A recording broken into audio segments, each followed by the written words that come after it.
Welcome to University Drive, your pathway to the transformational work of University of the Bahamas. Our goal is to build a better Bahamas by shaping tomorrow's leaders today, finding solutions to challenges, and forging new opportunities for growth. University Drive, where faculty, staff, students, and alumni travel the road of progress together with you.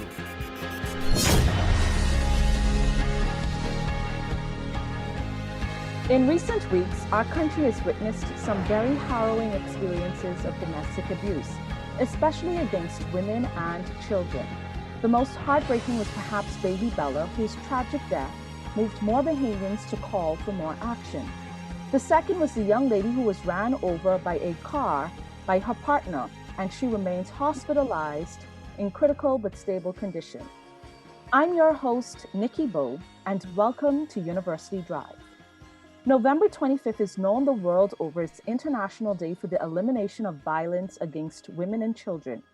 And on this day, University of the Bahamas launched its 16 days of activism against gender-based violence. Today's show will focus on the importance of advocating for the elimination of gender-based violence and the role we all play in protecting individuals from domestic abuse. My guests today are Dr. Sandra Dean Patterson and Shantaz Dillet Wilson from the Crisis Center, and Mr. Mike Russell from Rotary International, which has also launched a campaign to encourage men to stand in solidarity against gender-based violence with their White Ribbon campaign. Ladies and gent, thank you so much for joining us today here on University Drive. Good morning. Thank you for inviting us. Thanks for having us. Oh, sorry. So let's get right into this conversation because I know there's so much there's so much that we can talk about. Dr. Sandra Dean Patterson, you've been involved with the Crisis Center for a number of years now. For those listening, and I'm sure everybody knows about the Crisis Center, tell us about the work of the Crisis Center and why is it important for us to continue this advocacy against gender-based violence? Well, the Crisis Center was established in 1982. So it will be recognizing 40 years of existence next year.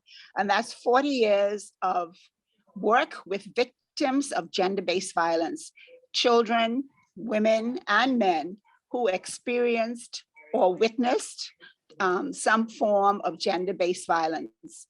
It's important to understand that gender-based violence is an all-encompassing term that includes child abuse, domestic violence, intimate partner violence, violence in the family, all forms of child abuse, whether it's physical, sexual, incest, witnessing domestic violence, and of course, sexual assault, whether that's done within the family or stranger. Sexual assault, date rape, acquaintance rape, gang rape, all of those things are encompassed in, and of course, sexual harassment, all of those things are encompassed in the term gender-based violence. And the reality is, before there was a global COVID pandemic, there's a global pandemic of gender-based violence all over the world. In 2017, for example, the UN reported 1 billion children had been abused in some way or other. 1 billion children. So that gives you the idea of the extent of this problem. And we know from reports from social services and child abuse that there are reports, annual reports, anywhere from 400 to 600 a year. So when you think about the extent of this, and each one of those is not a figure, but it's a child, it's a person, it's somebody who's living with or experiencing some form of gender-based violence.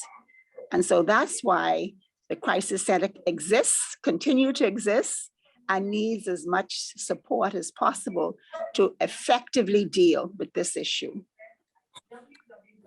Dr. Patterson, in your remarks, you spoke about the billions of children and that before we were dealing with this COVID-19 pandemic, the world has been dealing over a period of decades with a pandemic of abuse.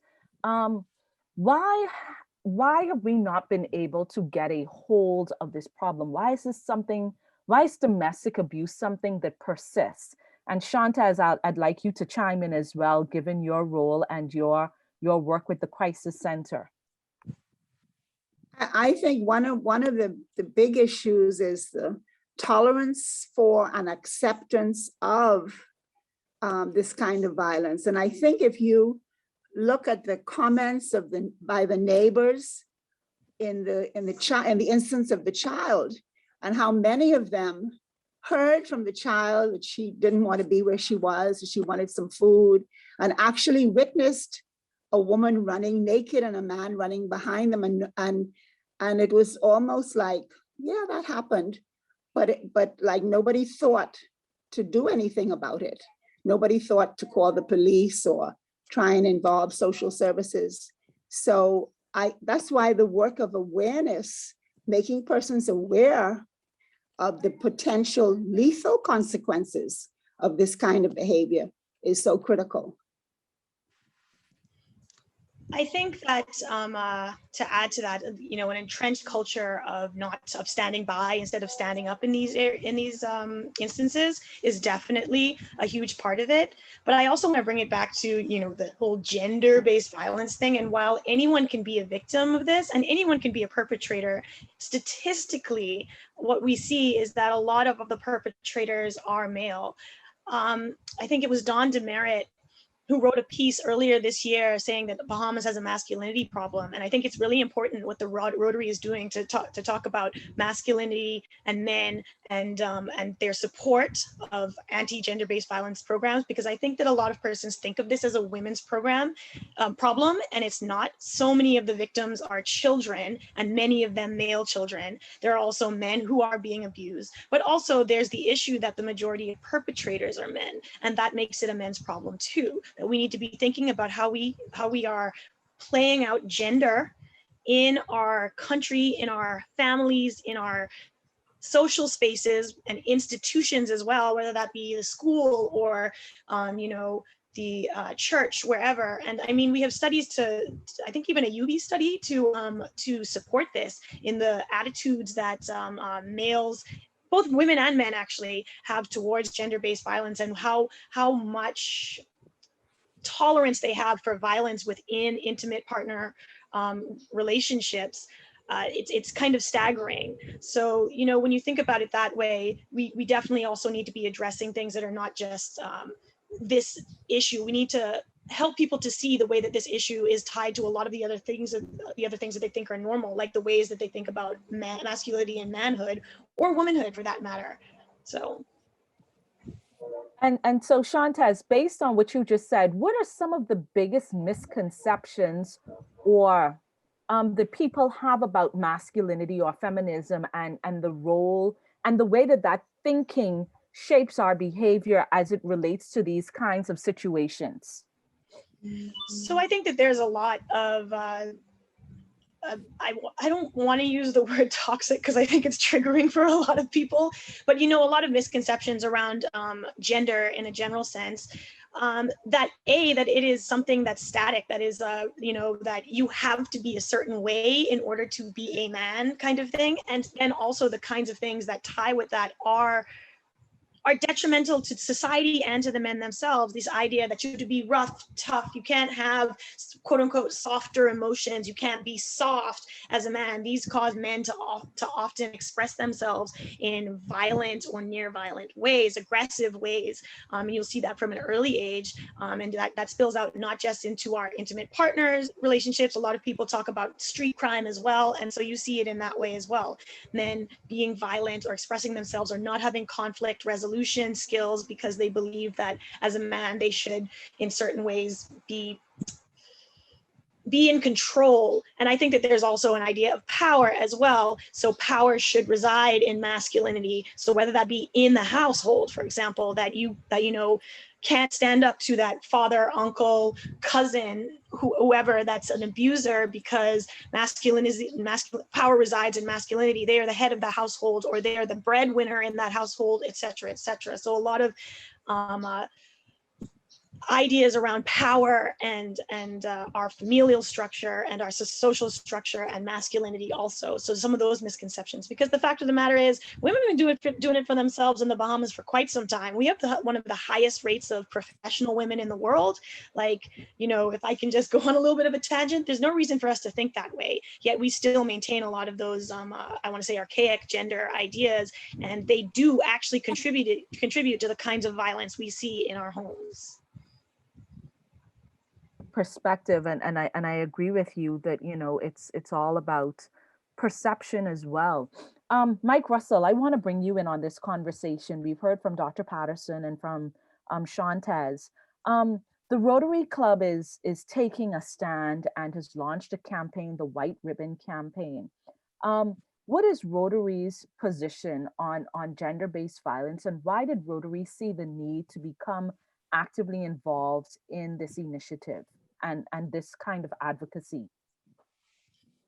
Okay, well, as far as Rotary is concerned, you know, Crisis Center is definitely at the forefront of this, but we're here to support the Crisis Center as an organization through our many members, through our means, through the various businesses that we represent, work for, and so on. Yes, we do have a lot of men. It was solely a men's club, but some years back it became a women's club, and now we have some very powerful women inside the organization, you know, presidents of the various clubs. One of our AGs is a female, and that's the highest rank assistant governor AG that for the Bahamas in this district. The men themselves, we've had several of them go on the talk shows. And what it is we need to have men speaking to men. Men listen to men. Men don't necessarily listen to women. Women are becoming more and more a part of the workforce, out in the leading fields in whatever departments or whatever sections of the world there are. Yesterday we met up at the police headquarters, and the Commissioner of Police is off the island, so we met with his deputy, who is a female. So she has the respect, hopefully, of all of her male subordinates, and all of her team that we met yesterday were all men. So they have to respect her as a woman, and she has to respect them as men, not just because she's in charge, but she does have that influence over people. And again, men and women have to be, I guess, more on the same level. And that's what's maybe caused some of the problem, is that the men were originally taught to be protected, to be strong, to fight back, to be the breadwinners. And that the world has been changing over the years. Women weren't allowed to vote a number of years ago. They are now allowed to vote. Women are now in parliament. Many of them are now in parliament. And it just keeps evolving year after year. You go in the banks, you see the women at the forefront. It was said just now that we have the leading percentage of females in the businesses. So, you know, we have to respect each other and try to think of each other as equals, not just man and wife, but men and women across the board. You said a whole lot there, and I agree with you, but there are still a lot of people who have this misconception that men are superior to women. I'm going to ask all of you to chime in. How do we dispel this notion that men are the superior being and that women are subservient, and that we should step back and allow, you know, and just be there, so to speak?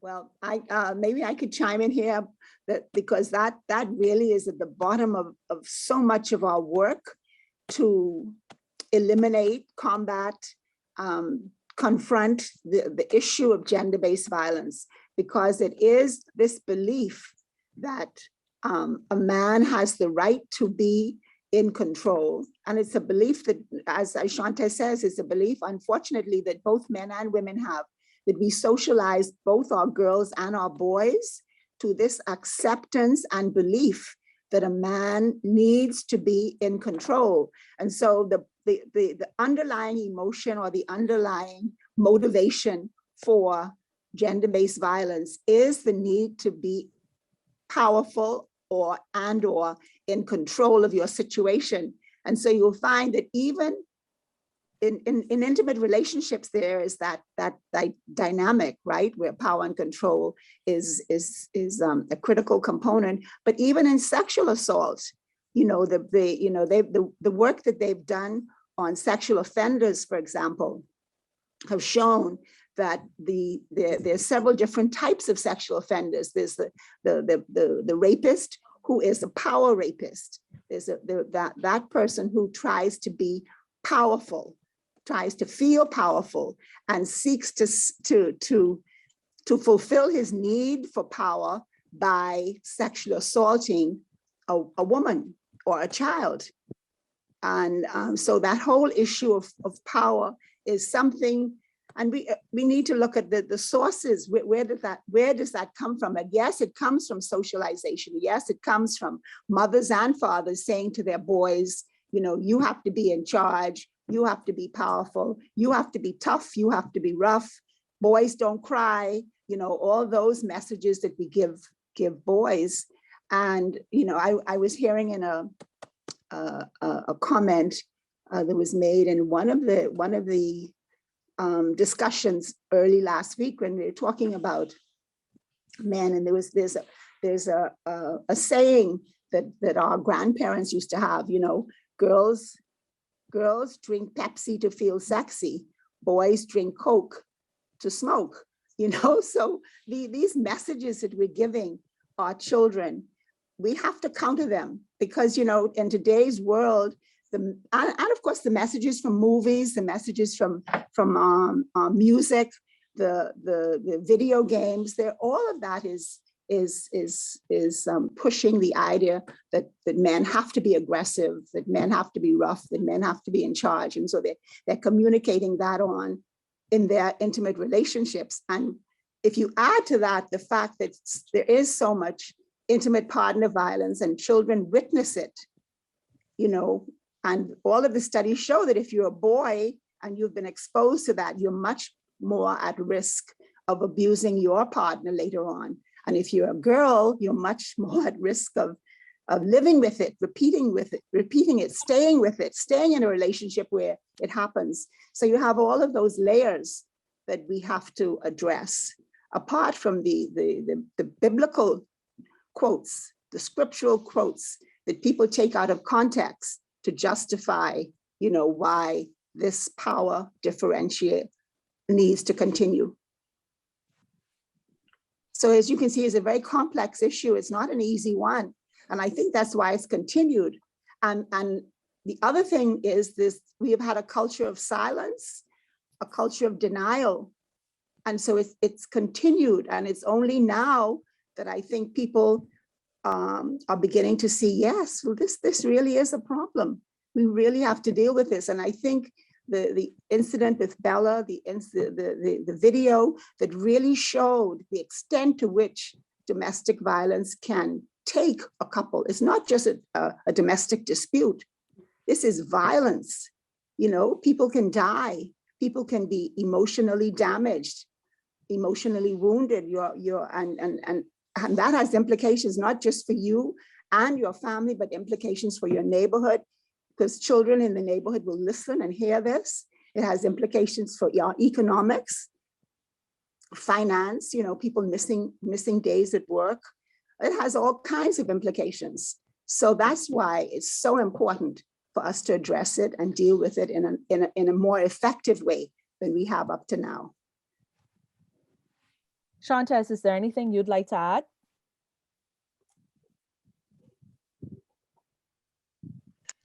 I think that Dr. Patterson covered quite a bit, quite well. I'll chime in another question. Not a problem. Dr. Patterson, you said something that with intimate partner violence, the boys who witness it often become perpetrators, and the girls who witness it often become victims later on in life, because this is what they become products of their environment. And there's this saying, children become what they see, or they learn what they live. Children learn what they live. Yes, I had a blank moment for a moment. Learn Children behavior. learn what they live. How do we then begin to re-socialize our children? Because it seems as though at the core of it, there's this whole notion about socialization and what some of the accepted norms have become over a period of time. How do we now shift this culture so that what was once, and you said two words, that we have a culture of silence and denial. How do we shift this culture of silence and denial, as well as this culture of what has been classified as normal or acceptable behavior? Obviously, the big thing would be education.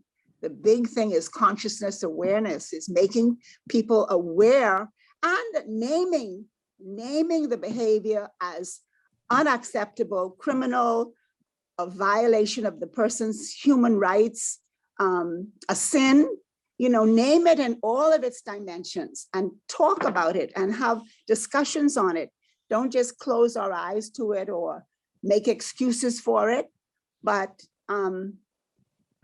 confront it through education. And I think that's why the Rotary Road to Peace work and the partnerships that we're getting and the partnership that we now have with UB, where UB says no to GBV, all of those things I think can help and begin to make a difference in our realities. I just want to reiterate that education, and commend UB for their 16 days of activism and the work that they'll be doing with the Crisis Center and Rotary, etc., to make sure that there is more awareness about this, because I believe this is really the key. I think comprehensive sexual health education, if you want to talk about disrupting these cycles in children specifically, is so huge. I mean, we also obviously have to be addressing, what's happening in their homes right now. We definitely don't ignore that, but comprehensive sexual health education is huge. And actually Nicolette Bethel and Michael Fielding, both professors at UB, did a study a few years ago and it showed that actually students that had a lot more education, both in the school system and in the church. And I think that it's really important that this, the church is a really prominent and cultural touchstone for most Bahamians, that the church is on board with ensuring that people have this education and in reinforcing the idea that GBV and intimate partner violence is not okay. The church does not stand for it. But what they did see is that students that were receiving this education in these institutions, in these cultural touchstones where they were receiving a lot of their social socialization, did have marginally less exposure to actual sexual violence as well.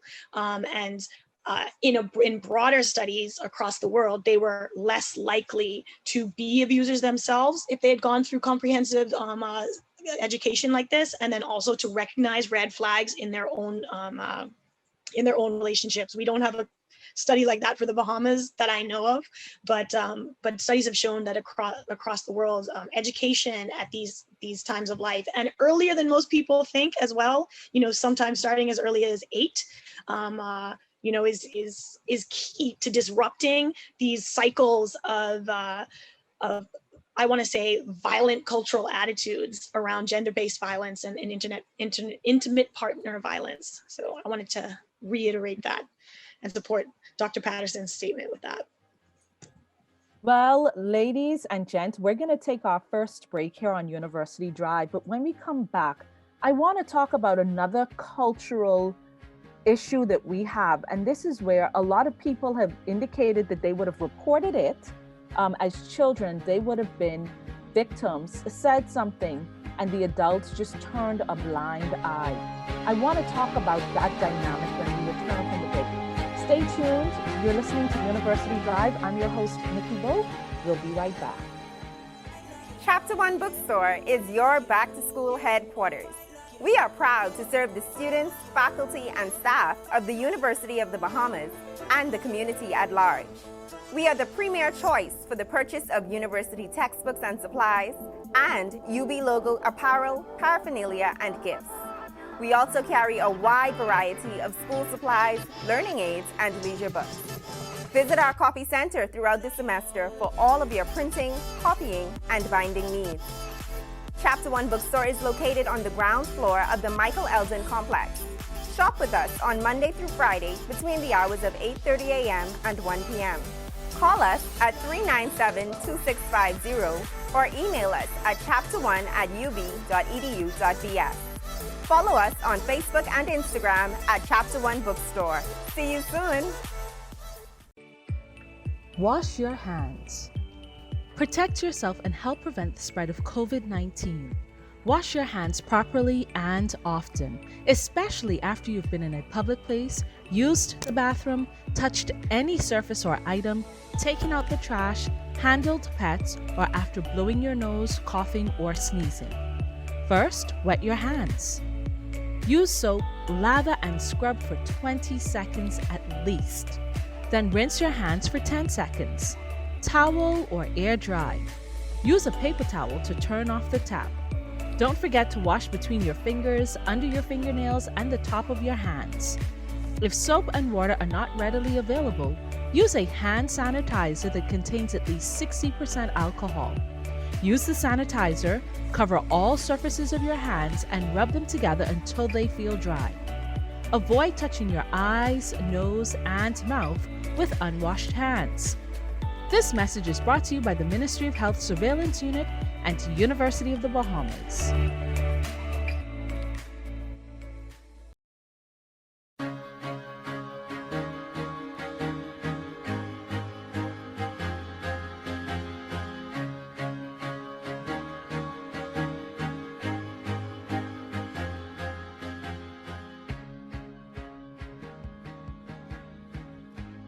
Welcome to University Drive. If you're just joining us, my guests today are Dr. Sandra Patterson and Shantaz Dillett-Wilson from the Crisis Center and Mr. Mike Russell from Rotary International. And we're talking about gender-based violence and all of the implications that it has in our society. Dr. Sandra Patterson mentioned how it has social implications. It also has financial implications, and it has health implications because sometimes people end up severely ill as a result of all of the issues and the abuse that takes place. Before the break, I mentioned that I wanted to talk about this sad but true reality that we face, where a lot of people would have indicated that as children, they would have been victims of abuse. And in most instances, not just domestic, but even sexual abuse by persons within their family. And we know that from data and statistics that for children, most of the perpetrators are relatives or people close to them. And in recent times, I think as a result of baby Bella's situation, people have been coming forward and sharing their stories and recapping childhood experiences that were unpleasant. And one of the common threads that I saw was that they reported it. They said something to who they thought would have been a trusted adult, only to have been shunned and to be silenced. How do we deal with this dynamic and this aspect of gender-based violence? Because sexual abuse is violence. How do we deal with that aspect where children find the courage to come forward to say something and then are silenced by the adults who want to turn a blind eye and live in denial? Well, in our work with children in trying to educate and make children aware of the potential for these issues, what we always say is tell someone, and if that person doesn't hear you or doesn't respond, you tell someone else, and you tell until somebody responds. And that's very unfortunate that we have to put the burden on the child to protect him or herself. And so that's why the whole awareness education thing has to be not only with children, not only that you're telling them about safety and and I think what we have to accept is, in the same way you teach children to be safe in terms of crossing the street or not touching a hot kettle, in the same way you have to talk to them about their body, and and safety, safe touches and unsafe touches. And that when these unsafe touches happen to them or somebody's touching them inappropriately, that they do tell somebody. One of the things, unfortunately, is that many times the perpetrators, as you said, a person's trusted and known to the child, and so they don't quite, especially if it starts when they're 2 or 3, they don't quite understand that this is wrong until they get a little older. And then what happens is the shame kicks in, the self-blame kicks in, the guilt kicks in, and sometimes they may not tell until they become a teenager. And so this kinds of thing can happen.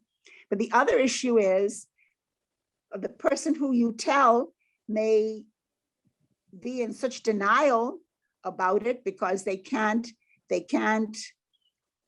see that the person that the child is saying is touching them inappropriately would do that, because I think, as Shanta says, remember, the perpetrator can be anybody, and so often the perpetrator is somebody who children trust and who appear to be good persons.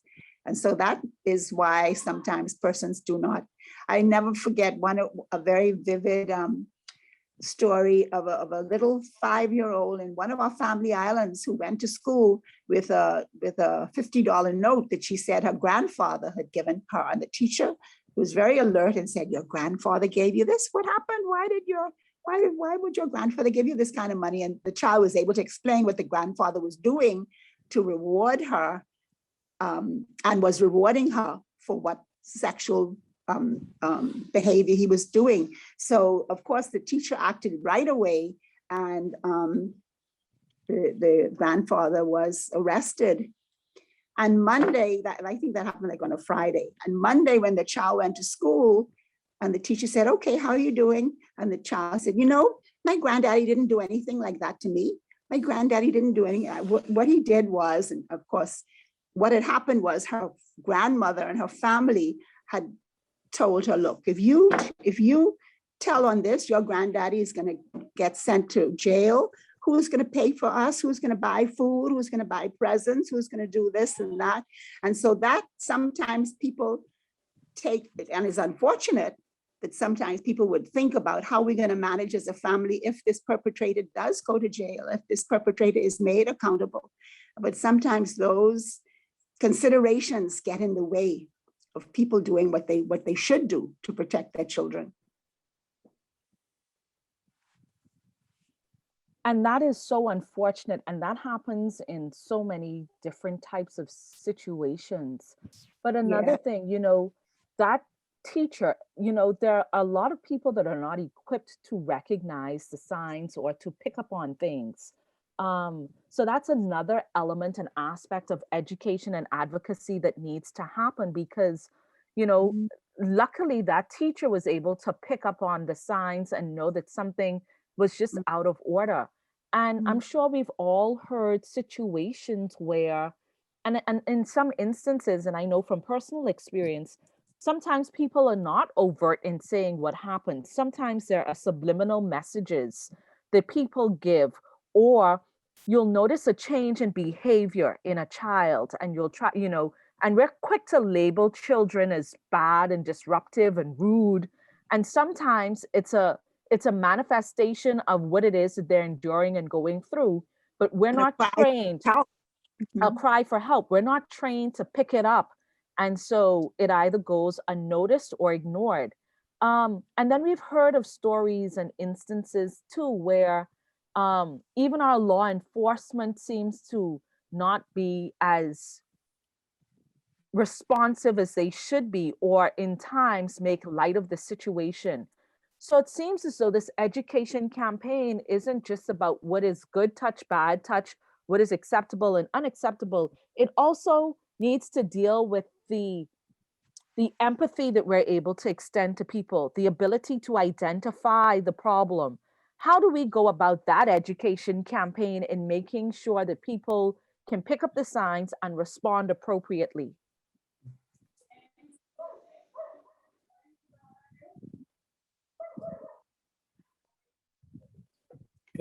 Can I say something here? yesterday when we were up at police headquarters, Cleopatra Christie, who's the administrator for Crisis Center, she asked the acting commissioner of police, Ms. Mackey, if when they were doing their training of the officers, if the Crisis Center could play a part of that, because there are things, apparently there are things that are being missed in the training that the police need to know so that they can deal with situations in a better way. And, you know, the police are under a lot of stress themselves, being out on the streets and risking their lives and so forth. So again, maybe they're part of the perpetrators, but again, the proper training for these people, the front line people, they need to be able to deal with the situation when it comes before them in a proper manner. I agree. I think that, you know, police are one of many first responders and first line, doctors and teachers also being, and I think it's, you know, it's incumbent upon those various institutions to ensure that these professionals know the signs, the various signs of abuse for whatever types of clients that they work with. 100%. I also want to reiterate, you know, something that Dr. Patterson said before about it's a shame that we have to put so much of a burden on the children, even though it's absolutely necessary, about good touch, bad touch, and really give a call to everyone. It is your responsibility if you see something suspicious to stand up and to you don't necessarily need to call that out or put yourself in danger in any way, but to report it when it comes to minors. I understand that if it's two adults, you may not want to get involved, though I do not necessarily condone that attitude. I understand that that could present more danger, but the fact of the matter is it is your responsibility to report if it's a minor, and I encourage you to do that. You can call social services. If you are intimidated in some way and want a more, I guess, anonymous or a third party, you can always call the Crisis Center. And, you know, we have a 24-hour hotline that receives calls and assist and gives assistance regards to issues with all matters of sexual and domestic violence and intimate partner violence and gender-based violence. And that number is 328-0922.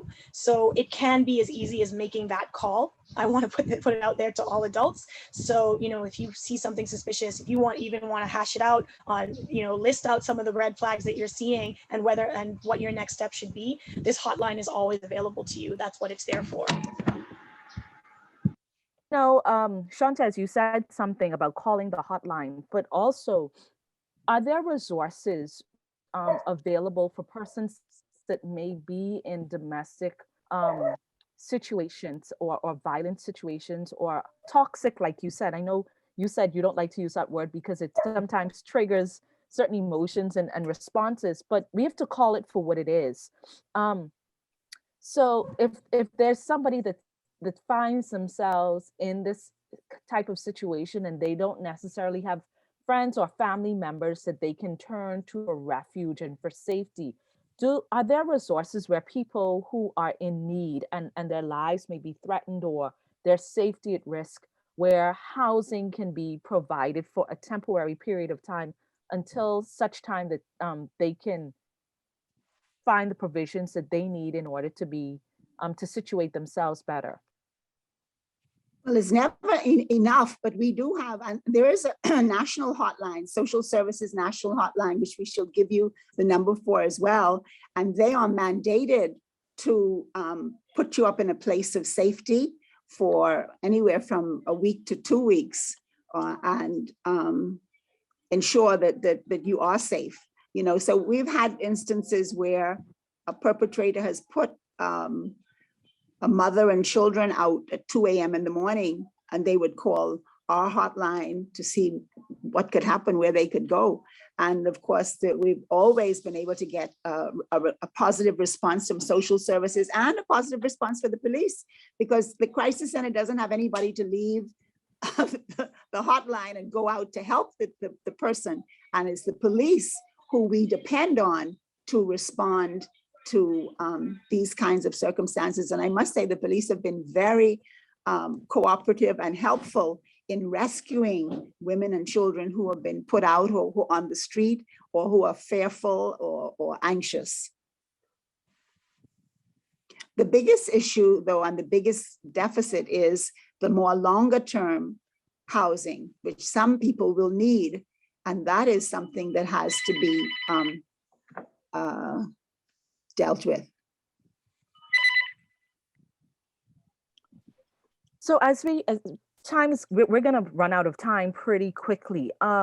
Dr. Sandra Dean Patterson, and for all of you, Shantaz and Mike, for our viewing audience, a lot of times people don't know what are some of the things that they can do. They feel helpless, they feel hopeless, and they feel that because they are not trained or an expert in this area, that they cannot help.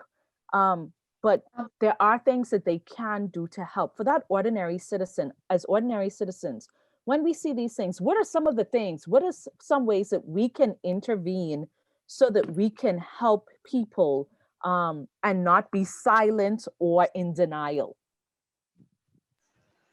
I think that how you help, a victim, a survivor, also obviously depends on the survivor and the type of abuse. I want to say with domestic violence, even just continuing to be there, continuing to reinforce to that person that you are there for them, even in times when they are in denial or not ready to leave a violent situation, because it does, on average, I think, take about 7 attempts to actually get out. And getting out can be kind of dangerous. So it takes, a lot of courage to do.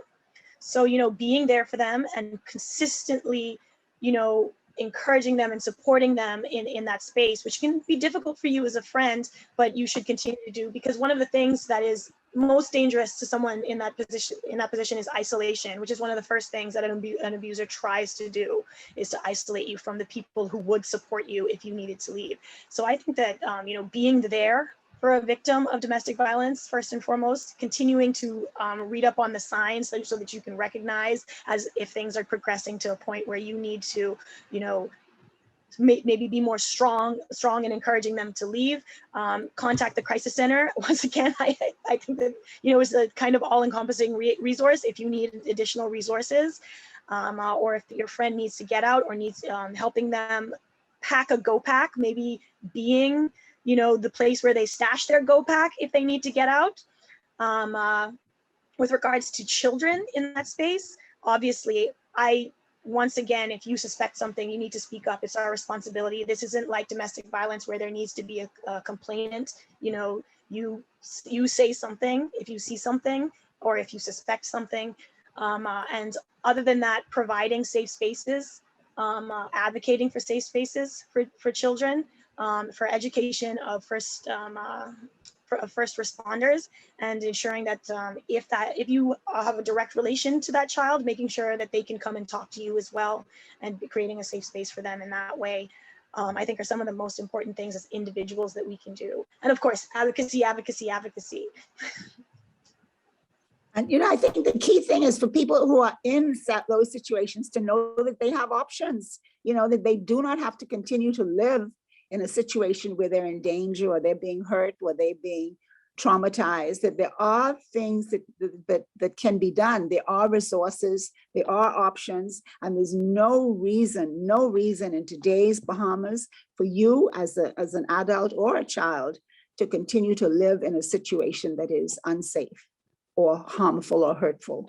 But as Shanta says, the key thing to remember too is for the victim or person who's living with a dangerous intimate partner or spouse, leaving has to be a process, and you have to plan. You have to have a safety plan so that you can leave safely, so that you and your children can get out safely and not in more danger.